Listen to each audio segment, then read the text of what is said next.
I've worked in the Terrebonne Parish Clerk's office for 6 years. In that time, I have read 1,412 wildlife disturbance reports. I have cross-referenced every single one against USGS flood data, Army Corps levee assessments, and parish casualty records. And I have come to a conclusion that I am not permitted to file, not allowed to publish through official channels, and not able to forget. Every major flood in this parish going back to 1891 was preceded by sightings of the same creature, the same size, the same shape, the same location pattern. The reports are in the cabinet, the floods are in the record, the dead are in the ground, and the parish has been stamping every warning with the same 4 words for over 100 years. Wildlife/unidentified. I'm done being the clerk who files the silence. This is what I found. My name is Mathieu Thibodeau, and I took the parish clerk position in Terrebonne because my L4 and L5 vertebrae made a convincing argument that I could not haul crab traps for a living anymore. That was 2018. I was 31 years old, born and raised in Dulac, the son and grandson and great-grandson of commercial fishermen who worked the bayous south of Houma, the way other families worked office jobs routinely, unglamorously, and without any particular sense of romance about it. The bayou was not poetry to us. It was a time card. You went out, you worked the water, you came home smelling like brine and diesel, and you did it again the next day, until your body told you to stop. My body told me to stop on a Tuesday in March, when I couldn't stand upright in the boat, and Landry Comeau had to drive me to Chabert Medical Center with my legs going numb. 2 herniated discs, surgery, 8 months of rehab, and then a conversation with my mother in which she said, very quietly, that the parish had an opening for a records clerk and that my cousin Renee could put in a word. I remember thinking it sounded like dying, a fisherman behind a desk, filing other people's paper. But I took it because I could sit in a chair and because the insurance was better than anything the water had ever offered me. The Terrebonne Parish Clerk's office handles everything the parish generates permits, ordinances, tax records, meeting minutes, emergency management files, and a category of public record that most people never think about: incident reports. These come in from various parish departments, from citizens, from law enforcement, from utility workers. They are sorted, stamped, categorized, and archived. Most of them are mundane: property disputes, noise complaints, drainage failures, road damage after storms. The work is exactly as uninteresting as it sounds, and I was adequate at it, which in parish government is more than sufficient. I want to establish something clearly before I continue. I am not a superstitious man. I was raised Catholic in the way most Cajun families are raised Catholic, ritually, habitually, and without too much interrogation of the specifics. I attended Mass when my mother asked, and didn't when she didn't. I did not believe in ghosts, spirits, curses, or monsters. When my grandfather Papa Nos used to sit on the porch in Dulac and tell us about the Rougarou, the Lougarou, the swamp wolf, the thing that walked the bayou on 2 legs and came for children who didn't behave, I treated it the way I treated every piece of bayou folklore, with affection, a degree of cultural pride, and absolutely zero literal belief. Papa Nos told those stories because that's what old Cajun men did. They sat on porches and gave the swamp a mythology, because the swamp, without mythology, was just mud and mosquitoes and hard work. I understood that. I respected it. And I filed it in the same mental cabinet where I kept fairy tales and fish stories, things that were true emotionally and false in every other way that mattered. I need you to understand that about me. I need you to understand that what I'm about to describe did not come from a man who was looking for something strange. It came from a man who was bored, methodical, and increasingly unable to ignore what the filing system was telling him. The first thing I noticed, and this was almost a full year into the job, was the basement. The parish clerk's office has a basement archive. It is not a formal archive in any meaningful sense. It is a concrete room below the building with fluorescent lights, industrial shelving, and approximately 400 banker's boxes containing physical records dating back to the 1940s, with some older material in acid-free folders from the early 20th century. The boxes are labeled by year and category. Most of them are exactly what you'd expect: permits, ordinances, tax correspondence. But along the far wall, on the bottom 3 shelves, there was a run of boxes labeled with a category I had never seen in the active filing system upstairs: WL/UID, wildlife/unidentified. I asked Renee about it. She shrugged, said it was a legacy category, something from before the filing system was digitized in 2004. Said nobody had touched those boxes in years. Said they were probably just old animal control reports that didn't fit anywhere else. That was probably true. And for another 3 months, I didn't think about it again. What changed was the rain. In the fall of 2019, Tropical Storm Nestor dropped 11 inches of rain on Terrebonne Parish in 48 hours. It wasn't a major event by Louisiana standards. No federal disaster declaration. No widespread structural damage, but it pushed water levels in the lower basin high enough to flood access roads and strand a handful of families south of Montagut. In the aftermath, I was tasked with organizing the incident reports, routine work, damage assessments, road closures, water level readings from the USGS gauge stations. But while pulling flood-related files for the year, I happened to notice something in the digital archive. 3 days before Nestor made landfall, 2 wildlife disturbance reports had been filed by fishermen working the bayou near Grand Caillou. Both reports described a large animal in or near the water. Both had been categorized as WL/UID. Both were filed, archived, and never followed up on. This meant nothing to me at the time. Fishermen see animals. Fishermen file reports. The parish logs them and moves on. But something, and I cannot articulate this as anything more precise than a feeling of administrative incongruity, made me pull up the WL/UID category in the digital system and run a simple count by year. The category averaged between 8 and 15 reports annually. Unremarkable. But in certain years, the count spiked dramatically. In 2016, the year of the catastrophic August floods that killed 13 people statewide and displaced tens of thousands, there were 31 WL/UID reports filed in June and July alone. In 2012, the year Hurricane Isaac pushed a 14-foot storm surge into the parish, there were 26 reports filed in the 3 weeks before landfall. In 2008, before Hurricanes Gustav and Ike, there were 44. I am not a statistician, but I grew up on the water, and fishermen are, by necessity, pattern recognition machines. You read the tide, the current, the sky, the bird movement, the surface chop, because your life depends on knowing what the water is about to do before it does it.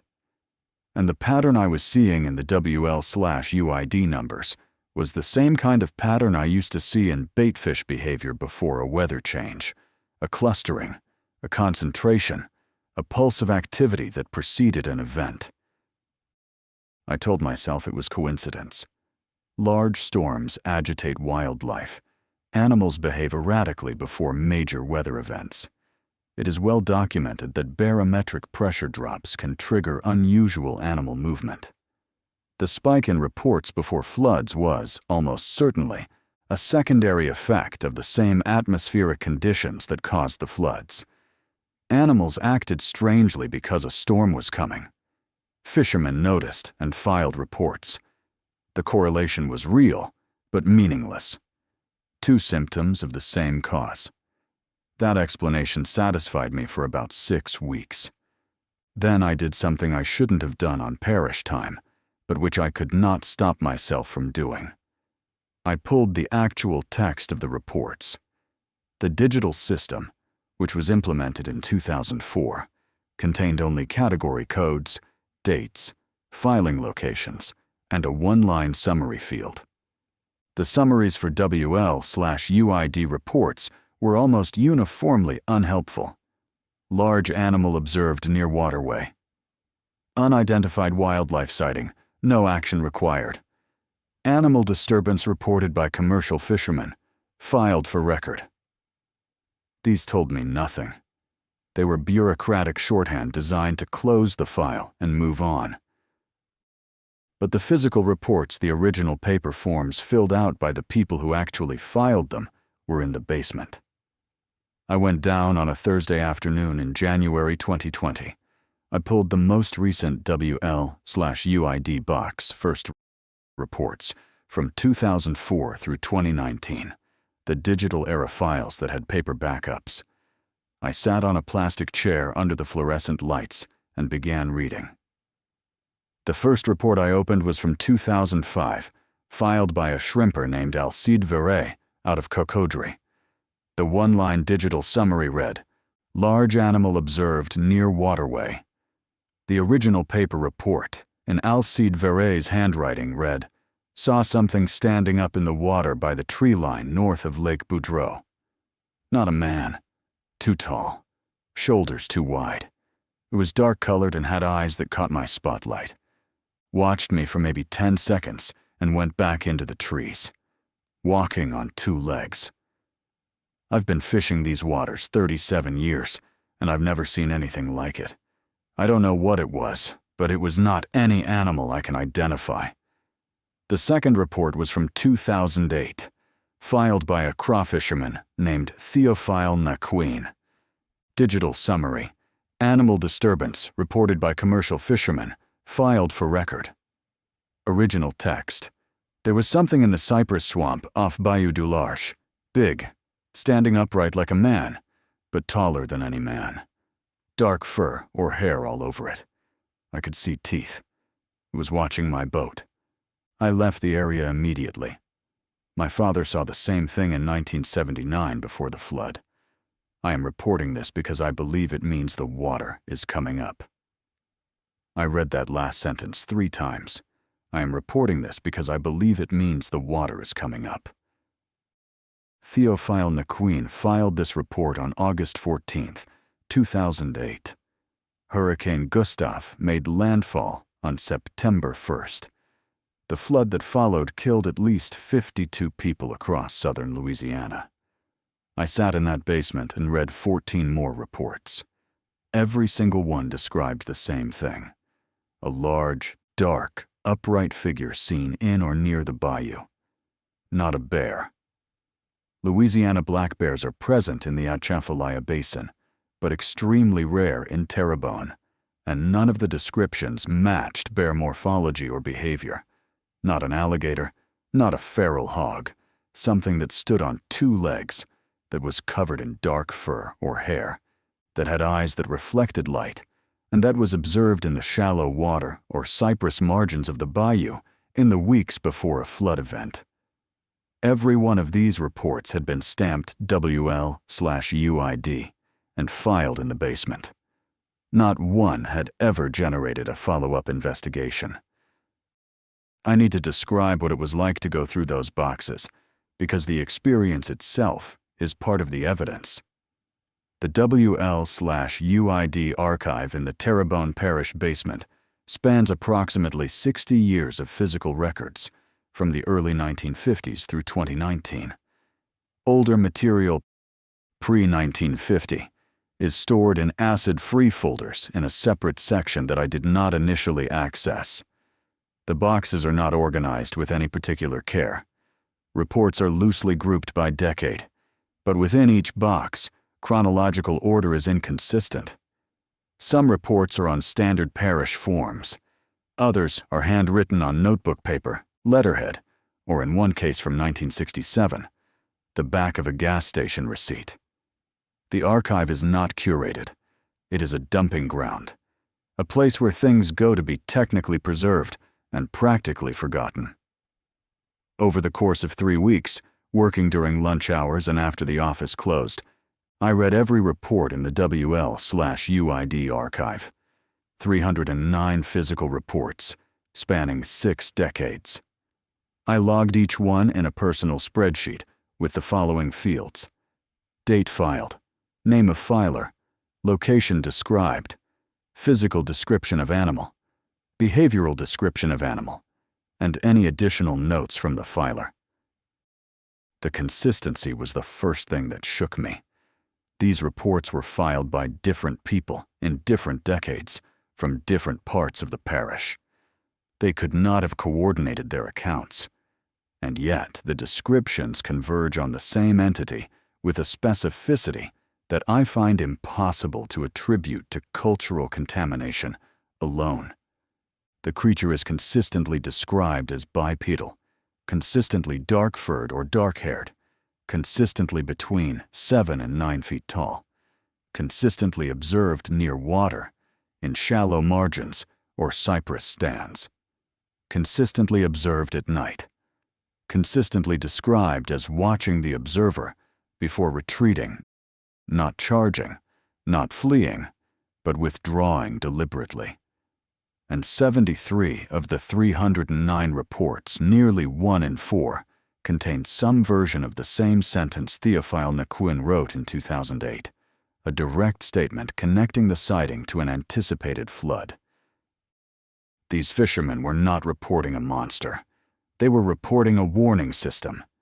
They were walking into the parish office and saying, clearly, in their own handwriting, "I saw the Rougarou and the water is going to rise," and the parish was stamping it WL/UID and putting it in a box in the basement.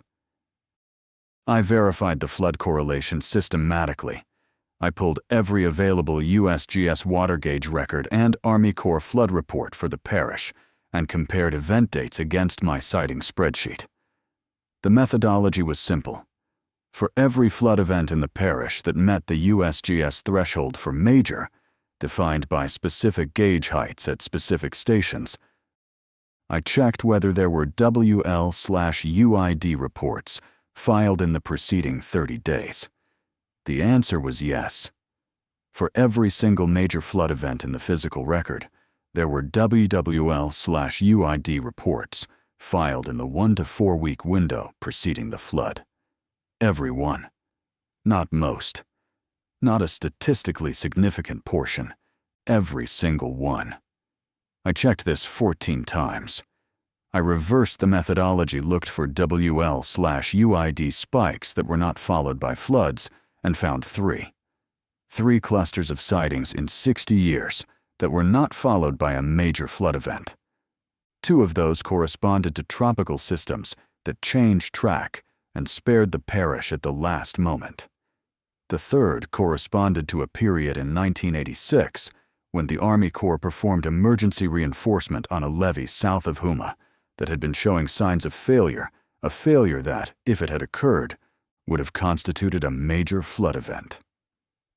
I sat with this data for a very long time, and then I went deeper into the archive, past the 1950s material, into the acid-free folders. The oldest report I found was dated March 1891. It was written in French, Cajun French, not Parisian on paper so brittle I was afraid to unfold it completely.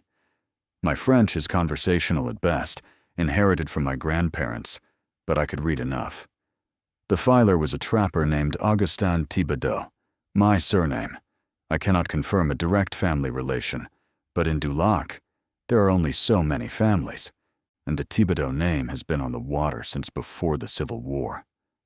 Augustin's report described in steady, unhurried script a creature he called le Lougarou, standing in the shallows of Bayou Grand Caillou on a moonless night in early March. He described its height, its dark pelt, its posture, its eyes. He described the way it watched his pirogue pass, and then turned and walked deeper into the swamp on 2 legs. And at the bottom of the report, in the same even hand, he wrote, Je le dis au bureau parce que l'eau va monter. Elle monte toujours après qu'il se montre. I am telling the office because the water is going to rise. It always rises after it shows itself. March 1891, 133 years before I found this folder. The report bore a stamp I had not seen before, older than the WL/UID designation, in faded red ink. It read, Phone/non-classy, Wildlife/unclassified, the French predecessor to the English category that would later become Wildlife/unidentified. It was the same system, the same burial, the same rubber stamp pressing a warning into the dark. And then I found my grandfather's report. It was in the 1971 box, standard parish form. Papa Nos Claude Thibodeau, his legal name, though nobody in Dulac ever called him that, had walked into the parish office on September 3rd, 1971, and filed a wildlife disturbance report. His handwriting was the same handwriting I'd seen on birthday cards and shrimp receipts my entire childhood.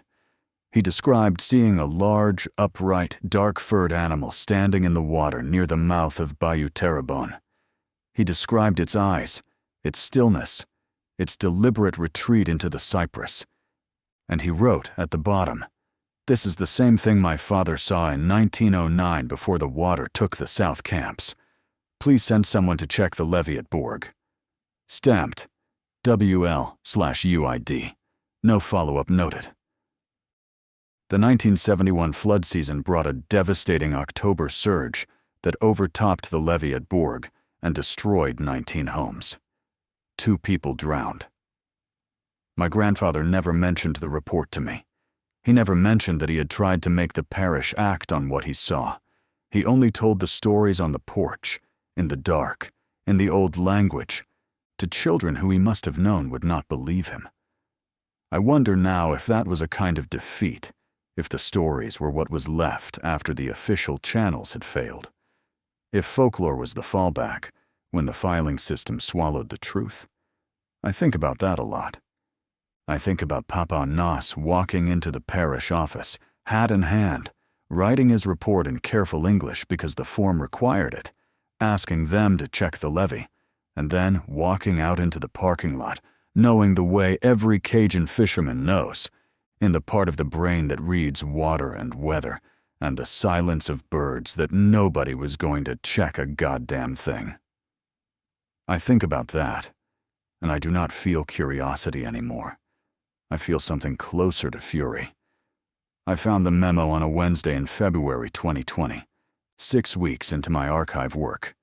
It was in a separate folder, not filed with the WL/UID reports, but stored in a section of the basement archive labeled Admin/Internal Parish Correspondence, Departmental Memos, Budget Documents, Personnel Records. I was not looking for it specifically. I was looking for any internal communication that referenced the WL/UID category, hoping to find a paper trail for when and why the classification was created. What I found was a single-page typed memorandum dated November 12, 1927. The letterhead read, Office of the Parish President, Terrebonne Parish, Louisiana. It was addressed to all parish clerks and filing officers. The subject line read, Classification of Wildlife Reports, Bayou Districts. I'm going to reproduce the key passages here from memory, because I was not permitted to photocopy the document, and I did not have my phone in the archive at the time. I have since returned to verify my recollection, and I am confident in the accuracy of what follows, though I acknowledge these are not word-for-word transcriptions. The memo opened with a reference to the recent difficulties, a phrase I understood immediately as referring to the Great Mississippi Flood of 1927, which had devastated the state from April through August of that year, and remains the most destructive river flood in American history. The flood killed over 500 people, displaced hundreds of thousands, and reshaped federal flood control policy for the next century. In Terrebonne Parish, the effects were severe: widespread inundation of the lower basin, destruction of fishing camps and agricultural land, and significant loss of life among the rural bayou communities. The memo then referenced what it called the matter of the creature reports. The parish president, a man named Hébert, whose first name I have omitted, intentionally wrote that in the weeks preceding the April flood crest, the parish office had received an unprecedented volume of wildlife disturbance reports from fishermen and trappers in the bayou districts, all describing a large and unidentifiable animal of threatening aspect observed in the wetlands. He noted that similar reports had been received before previous flood events, citing 1912, 1916, and 1922 specifically, and that certain parties within the parish had begun to draw a connection between the sightings and subsequent flooding. Then came the passage that I have not been able to stop thinking about for 4 years. Hébert wrote, and I am as close to verbatim here as my memory allows, that he had personally reviewed the reports and consulted with experienced watermen of long tenure in the bayou districts, and had come to the conclusion that the sightings were, in his words, not without evidentiary basis. He stated that he believed the reports described a genuine phenomenon, and that the correlation with flood events was sufficiently consistent to warrant serious attention. And then he ordered the reports buried. The reasoning was explicit. Hébert wrote that the federal government, through the Army Corps of Engineers, had recently begun a major assessment of Louisiana's levee system in the wake of the 1927 disaster. Federal funding for levee construction and maintenance, which the parish desperately needed, was contingent on the parish demonstrating a modern and scientific approach to flood preparedness. Hébert stated that if the parish were to officially incorporate folklore-based animal sightings into its flood warning protocol, it would invite ridicule from federal authorities and jeopardize the funding that was the parish's only hope of surviving the next flood. He ordered all future reports of the creature to be classified under a new category, wildlife/unidentified, and archived without follow-up. He instructed clerks to avoid using the terms Lougarou, Rougarou, or any other colloquial designations in official parish records. And he closed the memo with a sentence that I have carried in my chest like a stone since the moment I read it. The public cannot be made to understand that the land itself sends warnings in the shape of beasts. We must therefore ensure that the record reflects what can be explained and buries what cannot. I put the memo down and sat in the fluorescent silence of that basement for a long time. I need to explain what this document means, because its significance is easy to understate. This is not a memo written by a man who disbelieved the fishermen. This is not a memo written by a bureaucrat dismissing folklore out of ignorance or contempt. This is a memo written by a man who investigated the reports personally, who consulted with the witnesses, who reviewed the historical pattern, and who concluded in writing on official letterhead that the sightings were real, the correlation was valid, and the phenomenon warranted serious attention. And then he buried it. Not because he thought it was nonsense, because he thought it was true, and the truth was incompatible with the funding that would keep his people alive. Hébert was not a villain. I have come to understand this slowly and reluctantly. He was a parish president in 1927, responsible for a community that had just been devastated by the worst flood in American history, facing a federal government that held the purse strings for the only infrastructure that could prevent it from happening again. He made a calculation. the levees would save more lives than the warnings. Federal money required federal respectability. And federal respectability did not include a swamp werewolf on the emergency management flowchart. I understand the logic. I understand the pressure. And I cannot forgive it, because the levees were not always enough. And the warnings that were being stamped into boxes and carried into the dark kept coming. For 100 years. From the same water. Describing the same creature. Filed by the same kind of men. Patient, practical, unhysterical men who smelled like bait and diesel, and who walked into the parish office because they believed that reporting what they saw was the right thing to do. The system received their testimony. The system classified it. The system buried it. And the water came anyway. After Hebert's memo, the WL/UID classification was applied uniformly and without exception. I found no evidence that any subsequent parish administration revisited the policy.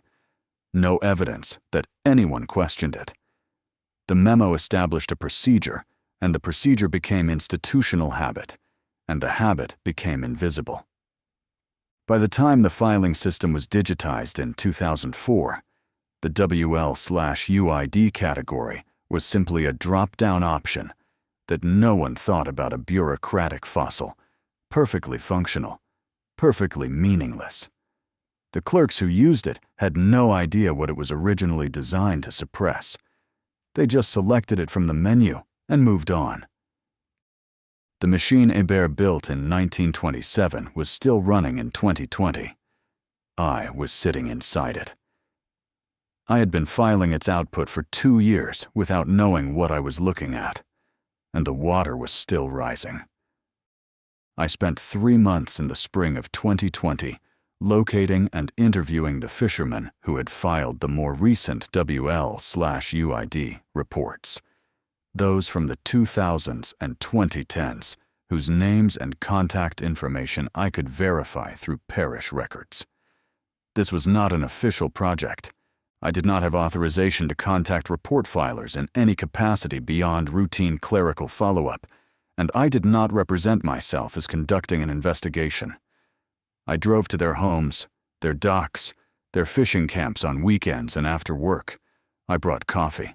I brought crawfish when I could get it. And I asked them to tell me what they saw. I expected resistance. I expected embarrassment, deflection, the particular Cajun male reticence that makes emotional conversation feel like pulling teeth from a gator. What I encountered instead was something I was not prepared for. Relief. These men wanted to talk. Not because they were eager to share a monster story, but because they had been carrying something heavy for a long time, and no one, not the parish, not their families, not the culture at large, had ever treated their experience as anything other than superstition or a punchline. When I sat at Alcide Verret's kitchen table in Cocodrie and told him I had read his original report, the real one, the handwritten one, not the one-line digital summary, his eyes changed. He set his coffee down very carefully and said, "You read what I actually wrote?" I said, "Yes." He said, "You're the first." Alcide was 71 when I interviewed him. He had been fishing commercially since he was 14. He described what he saw in 2005 with the same measured precision he used to describe tidal patterns and shrimp migration. No drama, no embellishment, no self-consciousness. He told me the creature was standing in approximately 3 feet of water in a cypress stand north of Lake Boudreaux. It was facing his boat. Its posture was upright, arms at its sides, head slightly forward. It did not move toward him. It did not move away. It watched him for what he estimated was 8 to 10 seconds. And then it turned, like a man turns, shifting weight from one foot to the other, not like an animal, and walked into the deeper water between the cypress trunks. He heard it moving through the water for several seconds after he lost visual contact. The sound, he said, was heavy, deliberate, not splashing, waiting. I asked Alcide if he believed the sighting was connected to the hurricane season that followed. He looked at me as if I had asked whether the sun was connected to daylight. "Brother," he said, "my daddy saw it before Audrey. His daddy saw it before the 27 flood. I saw it before Gustave. It's always before the water. Toujours avant l'eau. Every time. You can set your calendar by it. Something bad is coming for this water, and that thing knows it before we do. That's not a belief. That's a fact." I filed the paper because I thought someone at the parish would have the sense to check the levees. Nobody checked nothing. Théophile Naquin, whom I interviewed in Dulac, told a similar account with similar restraint and similar frustration. He had seen the creature in August 2008 in the cypress swamp off Bayou du Large. His description matched Alcide's in every material detail: bipedal, dark-furred, 7 to 8 feet tall, standing in shallow water, watching his boat before withdrawing deliberately into the swamp. But Théophile added a behavioral detail that none of the written reports had captured, a detail that I believe is significant. He said the creature was standing between him and the deeper bayou, not at the edge of the water, not emerging from the tree line, between him and the interior. He said it was like it was blocking the way, not threatening, not charging, just standing there like, "Non, you don't go past here," like it was telling me the water on the other side wasn't safe no more. I interviewed 9 fishermen in total. 7 agreed to speak at length. 2 declined, politely but firmly. Of the 7 who spoke, the descriptions were consistent to a degree that I find difficult to attribute to cultural expectation or shared mythology. These men ranged in age from 44 to 78. They fished different waters, in different seasons, with different equipment. 3 of them did not know each other personally. And yet their accounts of the creature, its size, its coloring, its posture, its behavior, its location relative to the water, aligned so closely that if I had removed the names and dates, you could have mistaken them for descriptions of the same event. The behavioral consistency is what I keep returning to. Every witness described the same pattern. The creature appeared in the shallows or cypress margins, faced the observer, remained still for a period of seconds, and then withdrew into deeper water or denser swamp. No witness described aggression. No witness described vocalization. No witness described pursuit. The creature appeared, observed, and retreated. And in every case, this appearance preceded a flood event by 1 to 4 weeks. The fishermen had a word for what the creature was doing, and they all used the same word independently: avertir, to warn. One interview unsettled me more than the others. A fisherman named Guidry First will use only his surname, who had filed a report in 2011, told me something at the end of our conversation that I did not include in my spreadsheet because I did not know how to categorize it.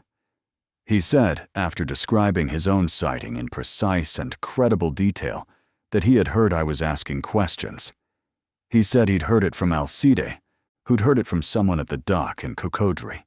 And then he said, "You know you ain't the first clerk to go looking in those boxes." I asked him what he meant. There was another one, maybe 10, 12 years ago. Young woman worked at the parish. She started pulling the old files, same as you, asking the same questions, talking to the same old men. And then she quit. 2 weeks later, she was gone. Moved out the parish. Wouldn't say why. I asked if he knew her name. He shook his head. "Ask Renee," he said. "She'll know." I asked Renee. She went very quiet. She said the woman's name was Claire. She said Claire had transferred to a parish office in Baton Rouge and that they hadn't spoken since. She said Claire had started acting strange in her last few weeks, staying late, going to the basement, making copies of old documents. I asked Renee if Claire ever told her what she found. Renee said, "She told me not to go in the basement." I did not follow up on Claire. I wish I had. But by then, the weather was turning, and the pattern I'd been studying in historical records was about to prove itself in real time. By August of 2023, I had been maintaining my correlation spreadsheet for 3 years. I had 309 historical sighting reports, 14 confirmed major flood events with preceding WL/UID clusters, the 1927 Hebert Memo, 7 recorded witness interviews, and a private certainty that I had no idea what to do with. I had not reported my findings to anyone at the parish. I had not published anything. I was a clerk with a spreadsheet and a theory, and in Terrebonne Parish, that combination buys you nothing but sleepless nights and the vague sense that you are becoming the kind of person your younger self would have avoided at a bar. What changed was the storm. Tropical Depression 16 formed in the Gulf in late August and was upgraded to Tropical Storm Raphael by the time it began tracking toward the Louisiana coast. The National Weather Service issued flood watches for the lower Terrebonne Basin on August 28th. The Army Corps began monitoring levee conditions along the Houma Navigation Canal. Parish Emergency Management activated its standard storm prep protocols. None of this was unusual. This is what Louisiana does when the Gulf sends weather.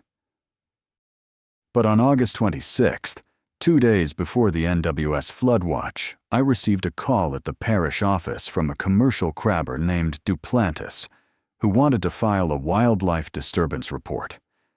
He said he'd seen a large animal standing in the water near Bayou Grand Caillou the previous night. Large, upright, dark, watching his boat. My hands were shaking when I took the report.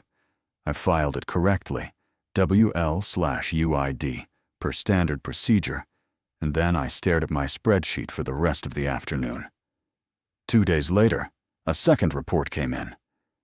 A shrimper named Boudreau, working the same general area, described an identical sighting. I called Landry Comeau that night. Landry was the man who'd driven me to the hospital years ago when my back gave out. We'd fished together since we were teenagers. He was not a man who spooked easily, and he was not a man who asked unnecessary questions. I told him I needed to go out on the water at night to a specific area near Grand Caillou. I told him I couldn't explain why. He said he'd bring his boat. He asked if he should bring his rifle. I said I didn't know. He said he'd bring it anyway. We launched from a private dock south of Dulac at 9:30 p.m. on August 29th. Landry's boat was a 16-foot aluminum flat bottom with a 40-horse outboard and a push-pole. We had a battery lantern, 2 headlamps, and the rifle. Boudreau, the same fisherman who'd filed the second report, came with us. I had called him and asked if he could take us to the exact location of his sighting. He agreed, reluctantly, on the condition that we would leave the area immediately if anything felt wrong. I want to describe the bayou at night for people who have never experienced it, because the environment is part of the testimony. The lower Terrebonne Basin after dark is not merely dark. It is the absence of reference. There is no horizon. The water and the sky merge into a single blackness, broken only by the silhouettes of cypress trees draped in Spanish moss. The trees look like figures. They have always looked like figures. It is one of the reasons the swamp generates so much folklore. The sounds are constant. Frogs, insects, the occasional splash of a fish or gator. But underneath those sounds, there is a deeper quiet, a kind of acoustic floor that you can feel in your chest. The swamp at night is a sensory deprivation chamber that happens to be alive. We motored south along the bayou for approximately 40 minutes, running slow, following Boudreau's directions. The air was heavy, saturated, the kind of stillness that precedes a weather system. Lightning flickered on the southern horizon, too far for thunder, just a silent pulse in the clouds. The water was high for the season, lapping at the bases of cypress trunks that were normally dry. Boudreaux noted this. He said the water had come up almost 8 inches in the past week without significant local rainfall. Subsurface movement, he said. Water pushing up from the basin floor. At approximately 11:15 p.m., Boudreaux cut the motor and pointed with his push-pull toward a stand of cypress trees on the western bank of the bayou. He said, quietly, "That's where I saw it. Right in there, standing in the water between those two big ones." Landry positioned the lantern on the bow. The light reached maybe 30 feet before the darkness ate it. I turned on my headlamp and swept the tree line. Nothing. Cypress trunks, Spanish moss, black water. The frogs had stopped, but frogs stop for boats. That meant nothing. We sat in the silence for perhaps 10 minutes. The boat rocked gently in the current. I was about to suggest we move further south when Boudreaux put his hand on my arm and squeezed. He didn't say anything. He pointed. I followed his finger to the cypress line, approximately 40 feet from the boat, just at the edge where the lantern light dissolved into shadow. And I saw it. I need to describe this carefully, because what I saw is the hinge on which everything rests, and I will not exaggerate it. There was a figure standing in the water between 2 cypress trees. It was upright. It was large, taller than any man I have ever stood next to, and I am 6'1". I estimated its height at between 7.5 and 8 feet, accounting for the fact that it was standing in water that was probably 2 to 3 feet deep at that point. Its body was broad across the shoulders and covered in dark hair or fur that was matted and heavy with moisture. It blended with the cypress trunks and the moss so completely that I understood instantly why it was nearly invisible. It was not hiding. It simply belonged to the same visual texture as the swamp. Its head was large, canine in structure, a long, heavy muzzle, ears that were pointed and set high on the skull. Its mouth was slightly open, and I could see teeth, not bared, not snarling, just visible, the way a dog's teeth are visible when it pants. Its eyes caught the lantern light. The reflection was amber gold, steady, unblinking. It was looking at us, at the boat, at the light, at me. I have replayed this moment hundreds of times in my memory, and I cannot be entirely certain that it was looking at me specifically rather than at the light source or the boat in general. But I will tell you what it felt like. It felt like being read, not threatened, not hunted, assessed, as if the creature was determining what I was and what I was doing there, with a calm, unhurried intelligence that I have only ever associated with human beings. Landry said one word, not loudly, almost conversationally, the way you'd identify a bird on the water. He said, "Rougarou." He said it the way his grandfather would have said it, not as a legend, as a name. Boudreaux already had the push-pull in the water, turning the boat. Landry reached for the motor. I could not move. The creature and I looked at each other across 40 feet of black water and lantern light for what I estimate was 5 to 6 seconds, and then it turned. It turned the way Alcide Verret described, shifting weight from one foot to the other, pivoting the torso, the movement heavy and fluid and deliberate, not startled, not retreating, choosing to leave. It walked on 2 legs, each step displacing water with a deep, heavy sound into the deeper darkness of the cypress swamp. It moved in the direction of the interior basin, south, toward where the water would come from. The 3 of us did not speak for the entire ride back to the dock. The silence was not shock, exactly. It was the silence of men who had just seen something that rearranged the categories in their heads and who needed time to find new ones. At the dock, Boudreaux tied off the boat and said, without looking at either of us, Now you know why I filed the paper. I went home. I did not sleep. I sat at my kitchen table with my spreadsheet open on my laptop, and I added a new entry. Date, August 29th, 2023. Location, Bayou Grand Caillou, West Bank, Cypress Stand. Description, bipedal, dark-furred, approximately 8 feet, canine head, amber eyeshine. Behavior, stationary, observational, deliberate withdrawal south toward interior basin. I typed it the way I'd typed 309 other entries. Clean, clinical, category compliant. And I understood, for the first time, the specific flavor of helplessness that every fisherman who had ever filed a WL/UID report must have felt.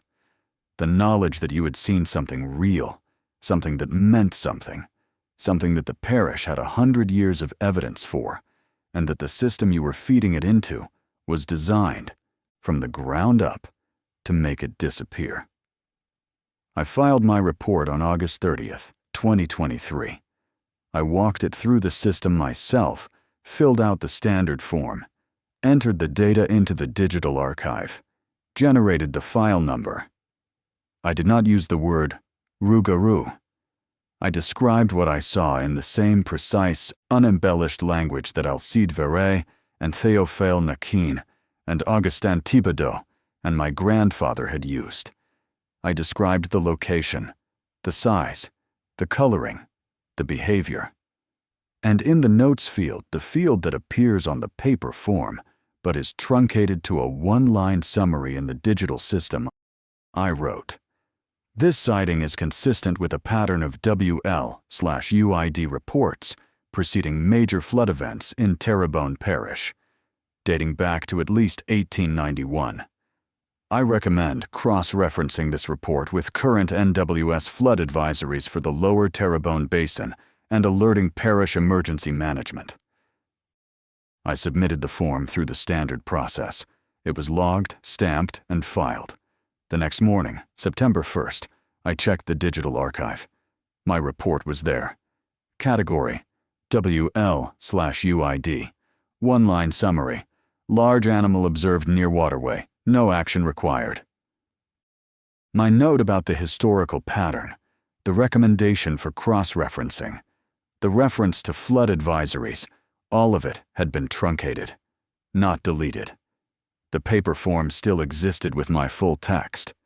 But the digital record, the record that emergency management actually uses, the record that anyone searching the system would find, had been reduced to the same meaningless sentence that had been applied to every WL/UID report since the digital system went live in 2004. I went to my supervisor, a man named Clerk, mid-50s, career parish employee, perfectly pleasant. I asked him about the truncation. He said the digital summary field had a character limit and that the standard language was auto-populated for WL/UID entries. I asked him who had set up the auto-population. He didn't know. It was in the system when he started.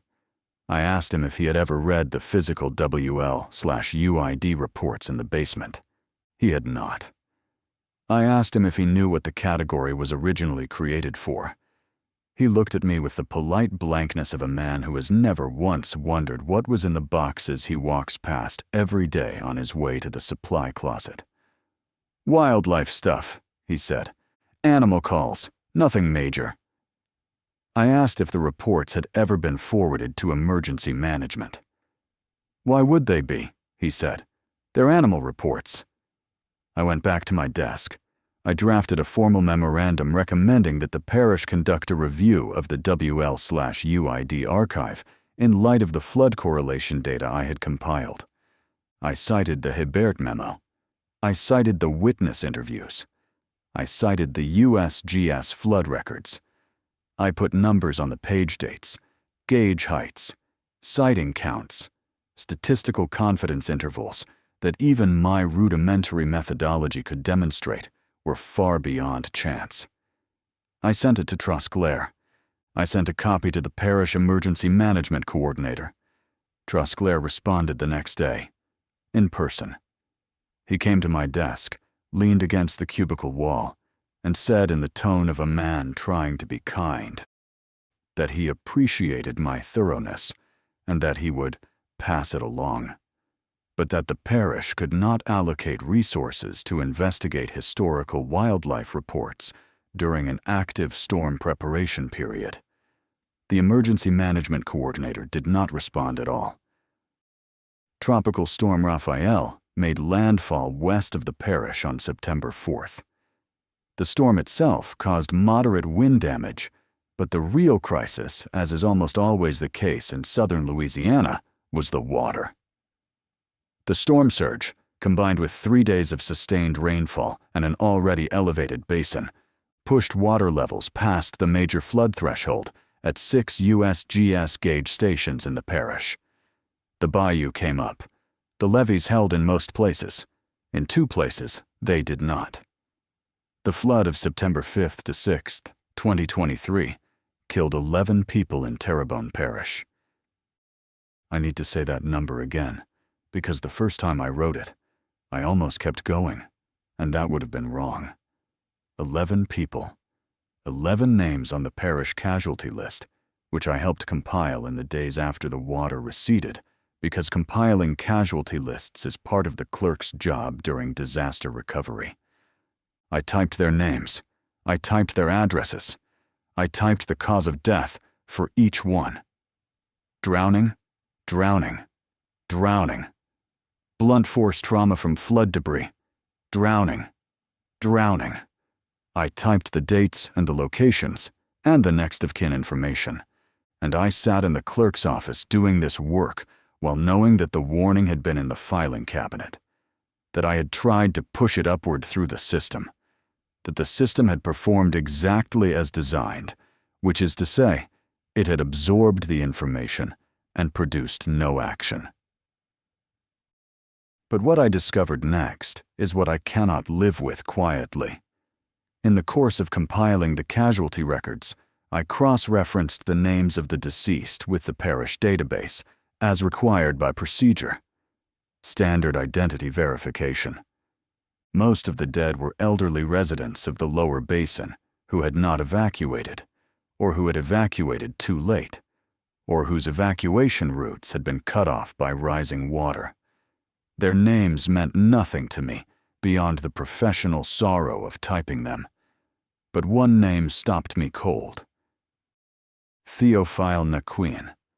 Théophile Naquin, the crawfisherman from Du Lac, who had filed a WL/UID report on August 14, 2008, 15 years before describing the Rougarou in the cypress swamp off Bayou du Large. Théophile Naquin, who had written, "I am reporting this because I believe it means the water is coming up." Théophile Naquin, who had sat at his kitchen table and told me, with the patience of a man explaining rain to a child, that the creature appeared before the water and that he had filed the paper because he thought someone at the parish would check the levees.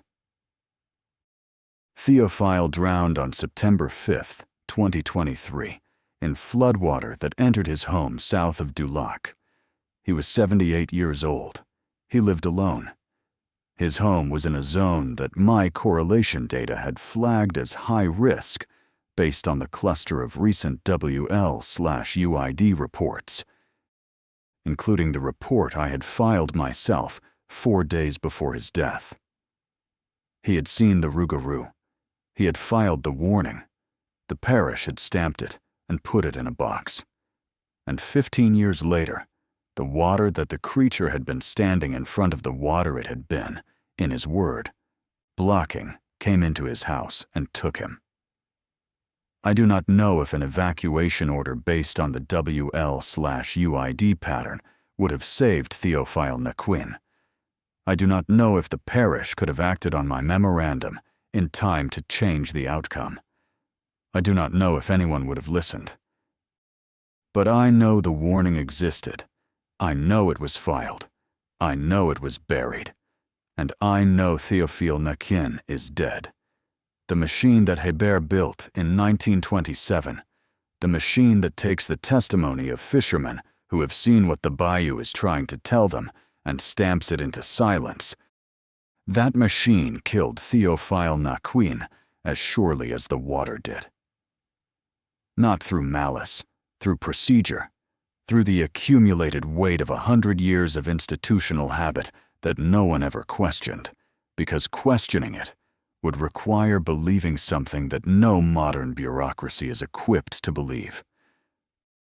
The Rougarou warned him, the parish filed the warning, and the water came anyway. It always comes anyway. I resigned from the Terrebonne Parish Clerk's office on October 15th, 2023. I gave 2 weeks' notice and cited personal reasons. Trosclair shook my hand and said he was sorry to see me go. The emergency management coordinator, to whom I had sent my memorandum 6 weeks earlier, stopped me in the hallway on my last day and said, "Hey, I meant to follow up on that thing you sent me, the wildlife report thing. Sorry, it got buried in storm response.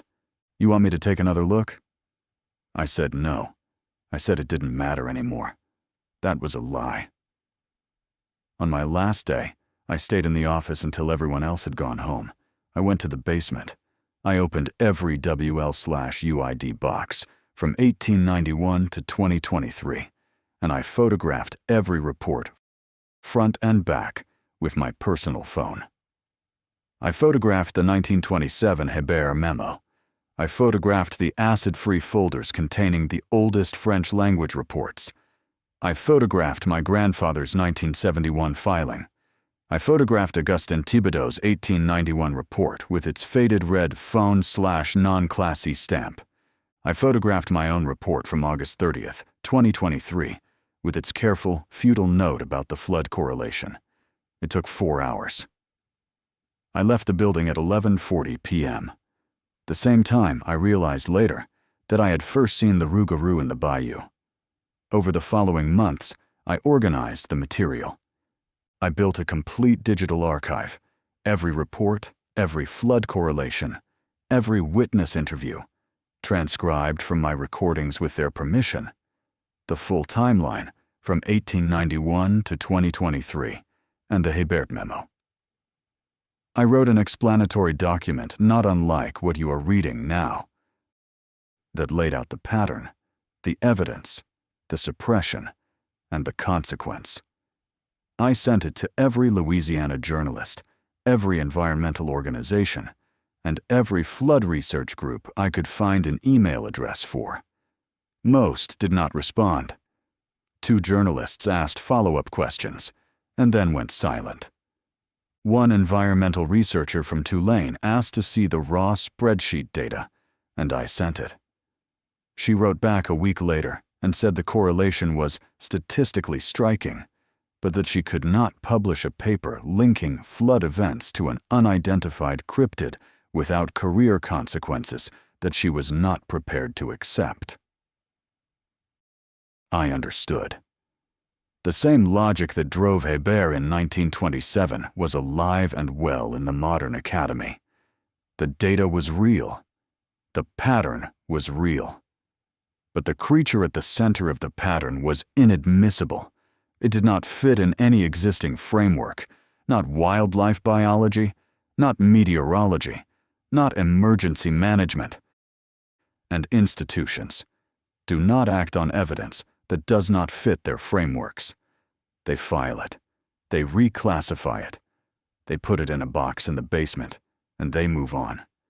I published everything myself, online, publicly, without institutional backing or academic credibility.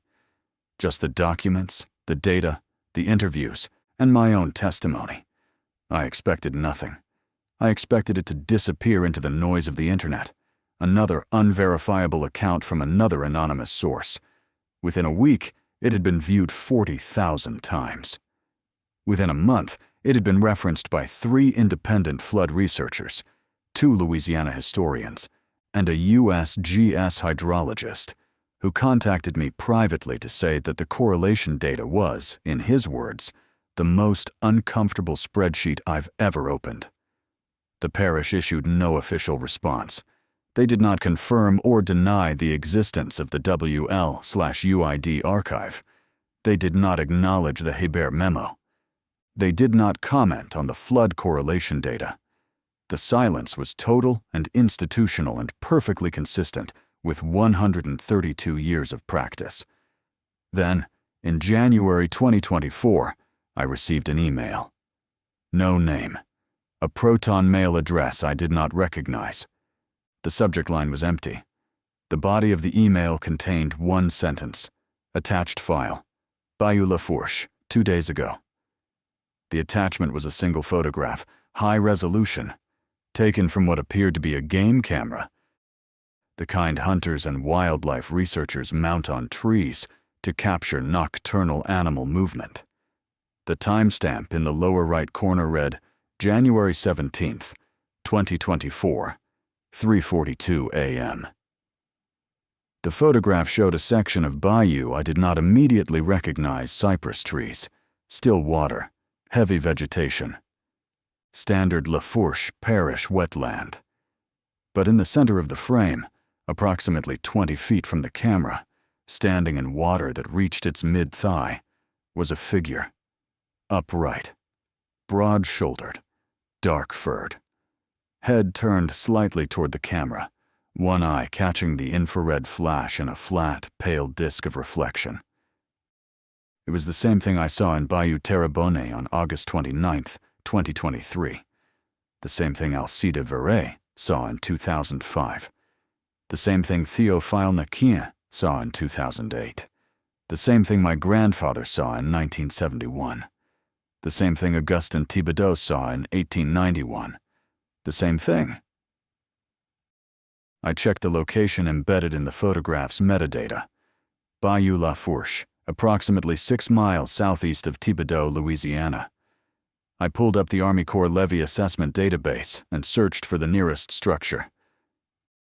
The photograph was taken 6 miles from a levee segment that the Army Corps had flagged in its 2023 annual inspection report for significant structural concerns requiring priority remediation.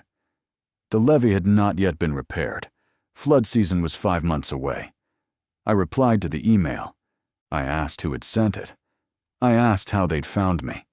I asked if they had more photographs, more data, more reports. The response came 12 hours later.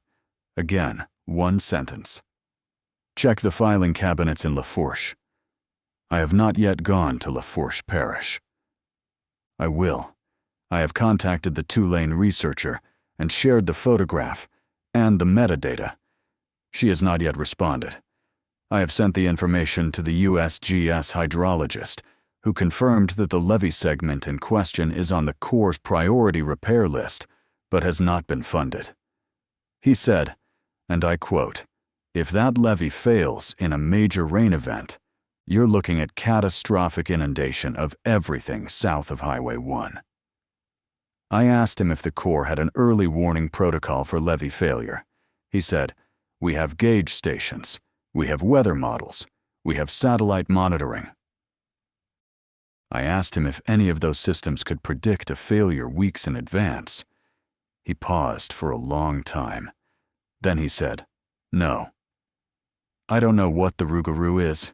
I have spent 4 years looking at the evidence, and I cannot tell you whether it is a species, a phenomenon, a remnant population of something the taxonomic record has never catalogued, or something that defies the categories entirely. I don't know if it is one creature or many. I don't know if it is natural or something else. I don't know how it perceives the hydrological changes that precede a flood, or whether perceives is even the right word. What I know is the pattern. The reports go back to 1891 at minimum, and almost certainly further. The creature appears in the bayou in the weeks before a major flood event. It stands in the water. It observes. It withdraws. The fishermen see it, and they know what it means. They have always known what it means. They walk into the parish office, and they file their reports in clear, careful language, and they ask someone to check the levees. And the parish, my parish, the institution I worked for, the system I was part of, stamps the warning and files it in the dark. 132 years. The same warning, the same stamp, the same dark. I think about Hebert, in 1927, writing his memo by hand in an office that had just survived the worst flood in American history. I think about him believing the fishermen and burying their testimony anyway, because the federal money mattered more than the truth. I think about every clerk after him who selected WL/UID from the drop-down menu without knowing they were participating in an act of institutional erasure that stretched back before they were born. I think about Trosclair, leaning against my cubicle, telling me the parish couldn't allocate resources. I think about the emergency management coordinator, catching me in the hallway on my last day, saying sorry. It got buried. Buried. Yes, that's exactly the word.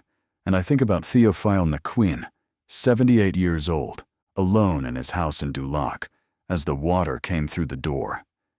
Théophile, who saw the Rougarou and filed the paper and asked the parish to check the levees. Théophile, whose warning sat in a box in a basement for 15 years, while the system that buried it went on functioning perfectly, flawlessly, without interruption, all the way to the morning I typed his name on the casualty list. I am telling you this because storm season starts in June. The La Fourche levee has not been repaired. The game camera photograph is time-stamped January 17th, and somewhere in the La Fourche Parish Clerk's office, there is a filing cabinet with a category called Wildlife/Unidentified, and inside it, there are reports that no one has read, written by fishermen who saw something in the water and walked into an office and tried to warn someone. The Rougarou does not speak. It does not write. It stands in the water, and it shows itself to the men who work the bayou, and it trusts them to do the rest. For 132 years, those men have done their part. They saw. They reported. They asked for someone to listen. The system heard them every time.